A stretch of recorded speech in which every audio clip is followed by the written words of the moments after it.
Hello commerce के geniuses, myself Alka and welcome to our excellence family.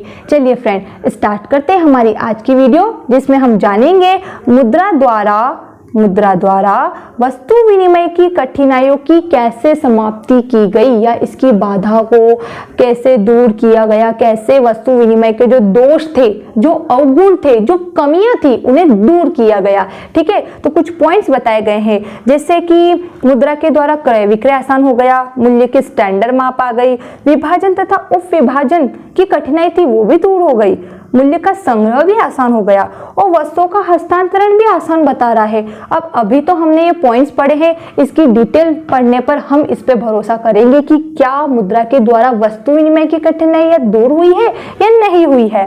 ठीक है, तो देखो पहले लिखा है यहाँ पर क्रय विक्रय का आसान होना, तो लिखा है मुद्रा विनिमय के माध्यम से या मुद्रा के माध्यम से विनिमय हो रहा है, तो क्रय विक्रय बहुत आसान हो गया है, वस्तु तथा सेवाओं का क्रय विक्रय अत्यंत सुविधाजनक हो गया। तो फ्रेंड्स, हमने इससे पहले वाली वीडियो में पढ़ा था कि क्रय विक्रय में बहुत कठिनाई आती थी वस्तु में, जब वस्तु के माध्यम से वस्तु को खरीदा जाता था, क्योंकि दोनों उत्पादकों का होना जरूरी होता था। उत्पादक मतलब जो वस्तु को बना रहे हैं या जिसकी वस्तुएं हैं। ठीक है, प्रत्यक्ष विनिमय होता था वस्तु विनिमय में, लेकिन मुद्रा में अप्रत्यक्ष विनिमय है। हम डायरेक्ट उत्पादक से वस्तु को नहीं खरीदते हैं, हम दुकानदार से जाकर खरीदते हैं। और हम दुकानदार के पास भी क्यों जाए, आजकल तो फुटकर व्यापारी हमारे घर बैठे हमें वस्तु देने आते हैं और हम ऑनलाइन भी वस्तु को मंगा रहे हैं। आजकल तो कर ही रहे ना हम खरीदी, तो बोल रहा है कि आज मुद्रा के माध्यम से पैसे दो और आपको जो चाहे वस्तु लो। ठीक है, तो मुद्रा ने वस्तु की खरीदी बिक्री, लेन देन, क्रय विक्रय मतलब खरीदना, विक्रय मतलब बेचने को बहुत आसान बना दिया है। एंड सेकंड पॉइंट है मूल्य की स्टैंडर्ड माप।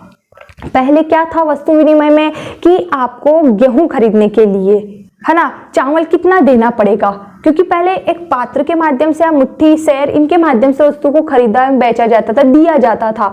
लेकिन आज तो स्टैंडर्ड माप हो गई कि 100 रुपए किलो, 200 रुपए किलो, 500 रुपए किलो, 1000 रुपए किलो। ठीक है, तो मुद्रा में क्या हो गया, एक मूल्य की स्टैंडर्ड माप हो गई कि यार ये वाली वस्तु इतने की है। ठीक, तो लिखा है यहाँ मुद्रा मूल्य की सर्वमान्य माप के स्टैंडर्ड की भूमिका निभाती है। मुद्रा किसी भी वस्तु के मूल्य के स्टैंडर्ड माप की भूमिका निभाती है। सभी वस्तुएं अब मुद्रा में मापी जा सकती है और उनके सापेक्षिक मूल्य आसानी से ज्ञात हो सकते हैं, मतलब उनका क्या मूल्य है आजकल तो वस्तु पर ही लिखा होता है। ठीक, थर्ड, विभाजन तथा उप विभाजन की कठिनाई का दूर हो जाना। विभाजन मतलब हमने पढ़ा था कि पहले एक व्यक्ति के पास एक ही वस्तु होती थी और उसे बदले में 3 वस्तु चाहिए होती थी और तीनों वस्तु 3 अलग अलग व्यक्ति के पास होती थी, तो वो क्या करे, अपनी वस्तु के टुकड़े टुकड़े कर दे, और कुछ वस्तु उसके पास ऐसी हो जिसका टुकड़े भी कर दे। भाई अब वस्तु एक है जिसका टुकड़े नहीं कर सकते, जैसे वो गाय बताई, बकरी बताई, भैंस बताई है, कि अब इन वस्तुओं के टुकड़े करके कहाँ से वो वस्तु खरीदे, क्योंकि पहले तो जानवर जो होते हैं गाय, भैंस, बकरी, इनके माध्यम से इनको वस्तुओं के रूप में मतलब इन्हें देकर ही वस्तुएं खरीदी जाती थी। ठीक है, बस इंसान को नहीं दिया जाता था। आजकल तो होने लग गया ये भी बहुत। ठीक है, तो फ्रेंड्स यहाँ बोला गया है कि विभाजन उप विभाजन की कठिनाई को दूर हो जाना, कि वस्तु विनिमय की दशा में विभाजन तथा उप विभाजन की बहुत बड़ी कठिनाई रहती थी। मुद्रा के प्रयोग ने इसका पूरा हल कर दिया है। वस्तु की छोटी से छोटी मात्रा का मूल्य ज्ञात करना अब आसान हो गया है। थर्ड है मूल्य का संग्रह। वस्तु विनिमय प्रणाली में मूल्य के संग्रह की बहुत बड़ी कठिनाई होती थी, मुद्रा ने इसको भी हल कर दिया। मूल्य का संग्रह मुद्रा में कितनी ही मात्रा में रखा जा सकता है।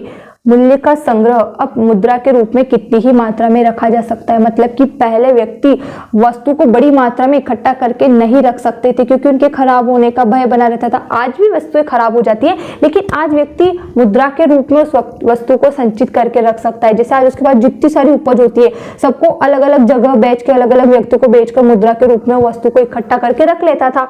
लेकिन पहले तो जितनी भी उपज आती थी उसे सारी बेच के और कुछ बदले में वस्तु खरीदनी पड़ती थी, जिनको ज्यादा समय तक इकट्ठा करके नहीं रख सकता था। ठीक है, एंड लास्ट है वस्तुओं का हस्तांतरण आसान हो जाना।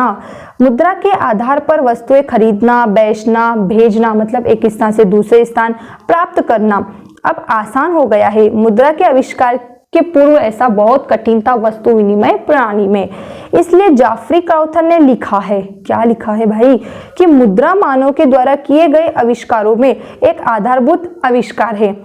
इसने मानव सभ्यता के विकास में क्रांतिकारी परिवर्तन ला दिया है। एक बार फिर पढ़ेंगे। इन्होंने लिखा, मुद्रा मानव के द्वारा किए गए आविष्कारों में एक आधारभूत आविष्कार है। इसने मानव सभ्यता के विकास में क्रांतिकारी परिवर्तन ला दिया है। ठीक है फ्रेंड, समझ में आए आपको ये पॉइंट्स? अगर फिर भी कोई डाउट लगता है तो आप अपना डाउट दूर कर सकते हो कमेंट्स करके। Thanks for watching this video. Bye bye.